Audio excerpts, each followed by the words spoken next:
couple of years ago, I started wondering if there was a practical alternative to Teflon pans. And I mean, something that everyone at home could use without too much hassle. After considering a few options, I set my eyes on carbon steel cookware. This is what restaurants use across the world, and there is a reason for that. In this video, I'll show you how you can use an inexpensive carbon steel pan as the perfect platform to learn everything you need to know about cooking with carbon steel. This is a complete guide. I'll jump online and get the cheapest carbon steel pan I can get. Then I'll walk you through a step-by-step process to take it from the box to being able to cook our first egg. And not only that, we'll finish with the ultimate test. I'll ask my kids to cook their first ever fried egg in our new pan. If they can make it, you can too. Hi, I'm Papa Mao. I'm here to inspire people choose healthier and long-lasting cookware as a way to care for their loved ones and for the environment. In my channel, I show how easy it is to cook with this type of cookware, and I share my own experiences as an everyday dad cook and as a weekend outdoor warrior. Let's jump in. But first, let me tell you how did I get here. One fine Sunday, I was cooking my favorite dish, tortilla de patatas, or Spanish tortilla in English. That dish is made of eggs and, let's say, French fries, okay? It has a very critical step when you need to flip it to the other side to cook it fully. And I was using my trusty small Teflon pan, non-stick, and I was in that precise moment when I tried to flip it and the tortilla stuck in the pan and I made a massive mess. I get pretty frustrated when that happens. I've been cooking all my life. That's, probably 40 years of cooking. And I just can't stand it. So I said, all right, this pan has to go to the bin. I can't stand it anymore. My wife was listening to me and I started saying, hey, wait a minute. Like, it wasn't long ago when you throw your last pan to the bin. And that made me think, yeah, that's actually correct. That thought stuck in my head and started thinking, well, I'm not only probably poisoning my family with these pans and poisoning the environment, but also it's not even working. After 2 years of using these pans every day, they lose their non-stick properties. So I started looking for alternatives. I needed something that everyone could use at home. I'm familiar with cast iron and I love it, but it was way too heavy for my wife and the kids. I have a stainless steel pan as well. That we use it sometimes, but somehow I just don't love it. And after a little bit of research, I started looking into carbon steel. I started looking online and I found some really nice pans, but they were super expensive, crazy expensive. And I was thinking, what happens if I commit with all this money and then my family don't use them? I didn't want to end up with two sets of pans, one for dad and one for my wife. So in a moment, I had an idea. I said, what's the cheapest carbon steel pan that I could possibly get as a way to try them out? So I jumped online, went to Amazon, and I found a tiny carbon steel pan for $20. And I bought that one.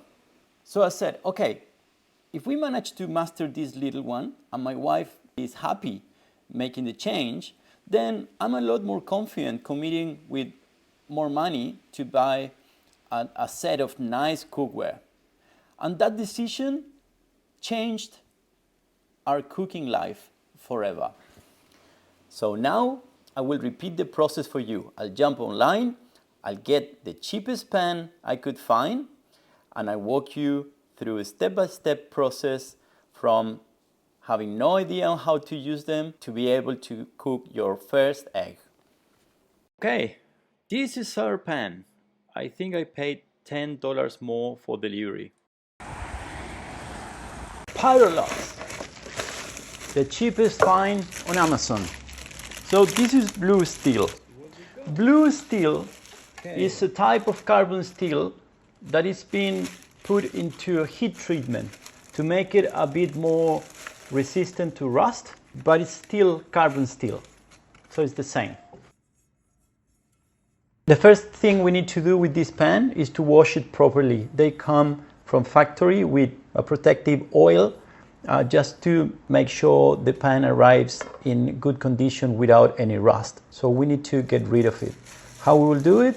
We will spray with vinegar, wait 5 minutes, and then scrub with dish liquid, and that's it. Alrighty, put a bit of vinegar.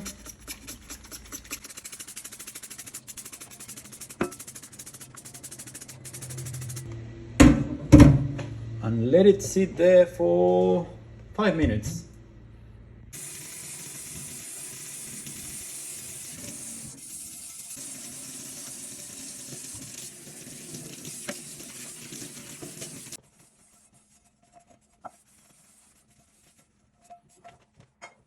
Alrighty, this is what we got. We got rid of all the protective layer, and now we are ready for the next step, seasoning. Seasoning is just a fancy word to describe how we make the pan non-stick. The theory behind it is that oil with temperature polymerizes, so it creates a thin protective layer that will cover the carbon steel material and will avoid food to stick on it. Cooking with carbon steel is mainly about heat management. Heat management is a lot more important than seasoning. With experience, you could cook with a carbon steel pan that is not seasoned and food will not stick. But that's for another video. Now, this is washed and dried, but we want to make sure it doesn't have any moisture on it. So we will heat it up a little bit just to make sure that any moisture remaining is going to evaporate. Okay, seasoning, we will need the oil and 2 rags. We will pour some oil generously in the pan, and with rag number 1, we will spread it evenly across the pan. You can use any oil you have available at home. Once it's fully covered with oil, we will use the second rag to wipe it out and remove all the excess oil. So imagine you want to use the other rag to remove the oil we just applied, okay? You will not be able to remove it all. A very, very thin layer is going to remain, and that's what we want, because that's the layer that's going to get polymerized and it's going to protect our pan and make it non-stick. If you use too much oil, you may get a sticky pan and a patchy finish. Okay, I think I wiped all the oil. Feels dry to the touch. That's what we want. Now we're ready. We turn on the heat. I'm going minimum heat, okay? We want to take it easy. We want to heat it gradually. At some point it's going to start smoking, and at that temperature, around that temperature, the polymerizing process happens. We don't need it to smoke like crazy, right? This is not about burning the oil, this is about polymerizing the oil. So as soon as you see smoke coming up, you need to start moving the pan to try to make that heat even across the whole pan, to get that the whole surface polymerized. Okay, we see our first smoke, signs of smoke coming up, and the pan is likely to start changing colors. Now that we see smoke, we'll start moving it gradually. Just be mindful with the handle, it can get pretty hot, so it's recommended to use one of the rags to hold it safely. And what we want to achieve is a uniform color. Ideally, we get the same color across the whole pan. The color is really telling us the differences in temperature, right? So we want a uniform color that tell us that the whole pan has been exposed to the same temperature and that the oil has cooked, has polymerized uniformly, evenly.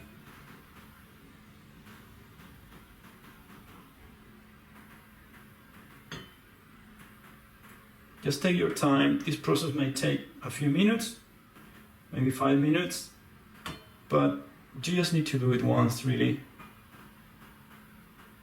Some people get obsessed with seasoning and they do like 10 layers of seasoning. It's not required. In my experience, if you do one properly, you're ready to start cooking, and then the seasoning is going to improve over time. The more you cook, the better it gets.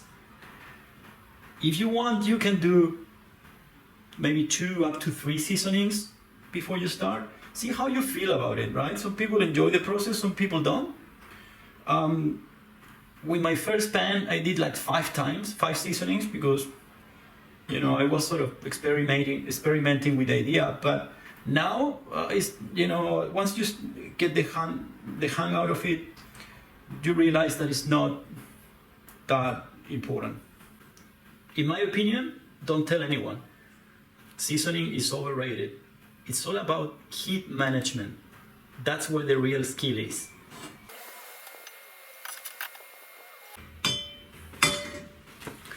You will see many videos on YouTube where people pour the oil on a very hot pan. For sure you can achieve seasoning doing that, but I find it extremely dangerous, because you can get drops of hot, really hot oil, and you can get burned really badly. Also, depending on where you're cooking on, like, you could even get a fire out of there. So I don't do it. It's not necessary. Like, if you wipe the oil out with the rag, you still have enough oil to achieve a much better seasoning, in my opinion, because it's going to be even. The other method about putting oil on top, like throwing oil, is you will get streaks and drops, and it doesn't even it looks good, in my opinion. Okay, it's been a few minutes. Let's call it 5 minutes, okay? What I want to show you here is that, look, the pan is one color, right? One color, even, and it's not smoking anymore. We have completed our seasoning. Time to put it to a test. Okay, so we let the pan cool down, right? So I have a thermometer here. It's around 40 degrees Celsius. You do the math for Fahrenheit.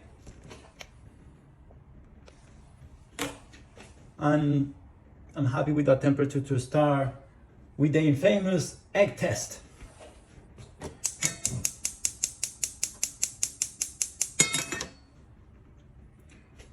We will heat it back up. So put some butter, let it slide there.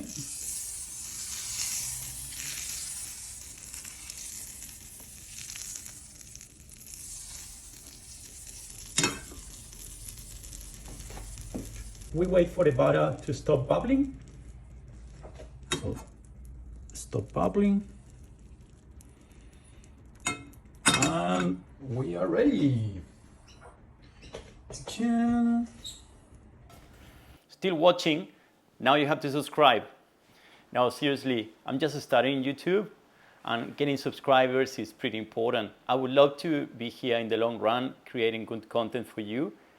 I would really appreciate if you can subscribe to support my channel. Thank you. See what happens.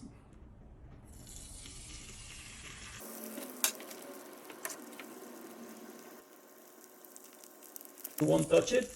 We leave the egg there. Don't touch it.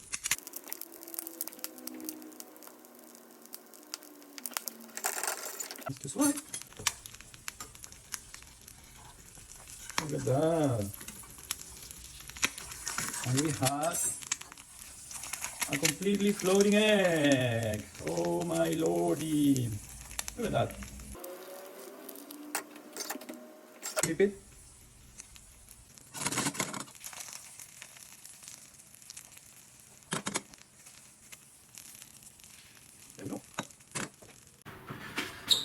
Okay, but the butter test is actually pretty easy. I think that using oil, it's a little bit more difficult, and I don't like eating my eggs with butter. We'll do the oil test.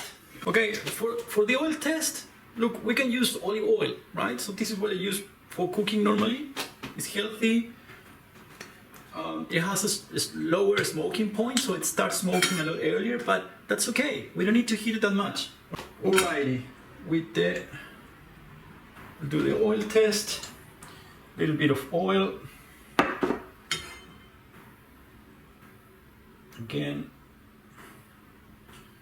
cover the surface. As a reference, let me check what temperature do we have at the moment here. 160. It hasn't started smoking yet, okay? And we'll go for it.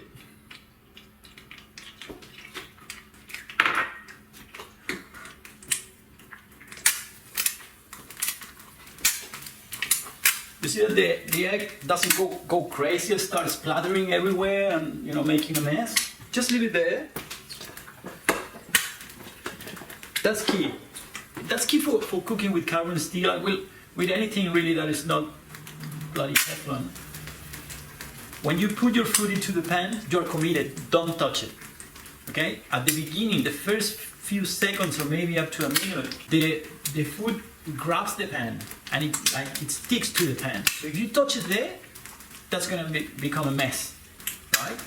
But gradually it starts lifting and then it's not stuck anymore, right? So you need to wait for that moment to happen.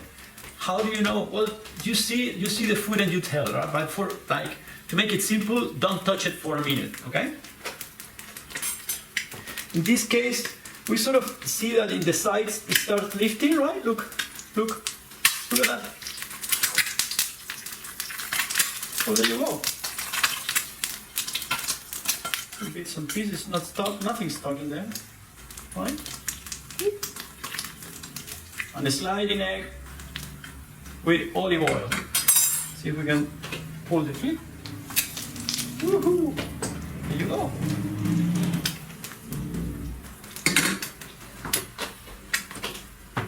Not rocket science, right? These little pans, you know, they can become your dedicated egg pan. They're great for making eggs in the morning. So when you become an expert of cooking with carbon steel and you want to get into more fancier cookware, that's all good. Like, you can buy really beautiful carbon steel pans, and actually, you know, it's nice, you know. But you don't need to get rid of these ones. Like the little ones, there is always space for these little ones, okay? The main thing of cooking with carbon steel pans and cast iron is to be present. When I'm present cooking for my family, not only the food tastes a lot better, but I feel like I really strive to make the best food I can make every single time I'm cooking for my family and my friends. It's a way for me to express love. And I always see my kids or my wife, you know, when they try something and they pull a smile, it fills my heart, really. I love watching that. I can't get enough of that. There you go. So that's a nice egg. I'm gonna eat it because I haven't had lunch yet. A little bit overcooked on my place now. Now for washing the pan, it's really simple. Like I always, when I finish cooking, say I serve the food, I throw a little bit of boiling water or hot water, right? And I leave it there while I have lunch or I have dinner, right? So I leave it there for maybe 10, 20 minutes. In this case, there's no food stuck into it, which is great. Maybe just a tiny little bit of egg in there, right? But the water is gonna lift everything and it's gonna make washing very, very, very easy. That's all really.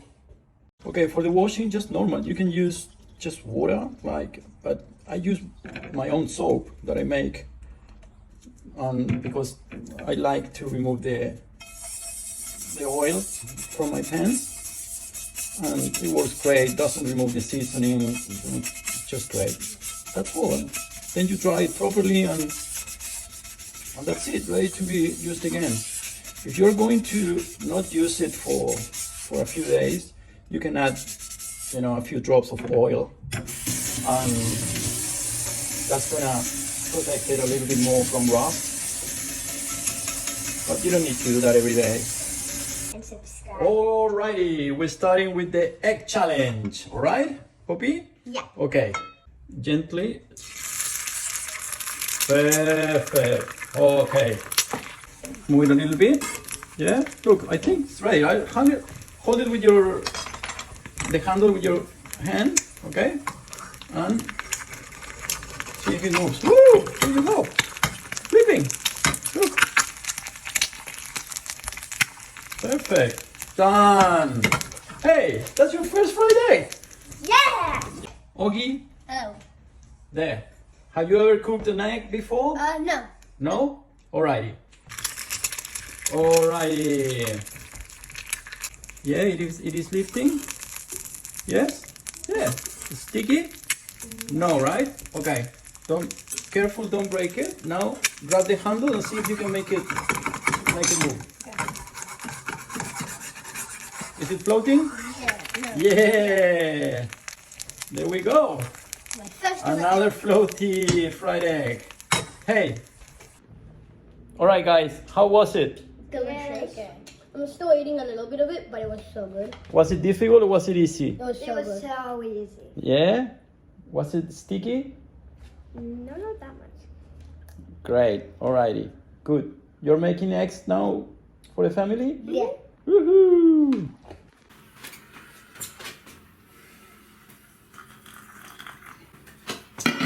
Some final thoughts. What do you think? Difficult? It wasn't difficult, right? It's about paying attention. It's about being present. It's about a little bit of practice. The secret here is heat management. It's not about the seasoning. Seasoning helps, for sure. Don't touch the food as soon as you put it in the pan. Just by using it, you will master it, and after a couple of weeks, it stops being a thing, right? So it's gonna be your pan. It's gonna be the normal pan, right? After a few years for me, or for my family using these pans, really the takeaway is that if you use them every day, right, for normal cooking, you don't need to worry. They will be in top condition every single time. They will be non-stick every single time. The seasoning improves over and over with time. The color of the pans change with time. I use my carbon steel pans for everything. For acidic food, I cook fish with lemon, I cook my tomato sauce, I cook everything in my carbon steel pans. When you stop caring about all the seasoning and everything, that's when magic happens. It just becomes normal and the food don't stick. A comment about our cheap Chinese carbon steel pan. Carbon steel is iron and carbon, right? So it's the same material for this cheap Chinese carbon steel pan than for the fancier brands made in France, in Australia, you name it. You're paying for the brand, and look, they're amazing, so they're good. So I'm not suggesting for you to just put your fancy non-stick cookware in the bin and get Chinese cheap pans like this one. No. What I'm suggesting is for you to use a cheap pan as a practice or as a learning pan, right? So you just need to commit $20, $30, and you will quickly know if this is for you or not.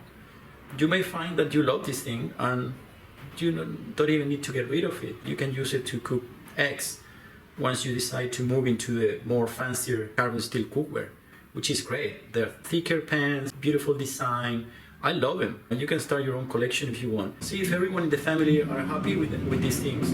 They can use them. So then you can spend more money into fancier cookware. If you have any questions, please drop me a comment. I would really appreciate it. And I'm happy to answer any questions you may have. And give me a like. So thanks so much for staying with me. And I'll see you in the next one.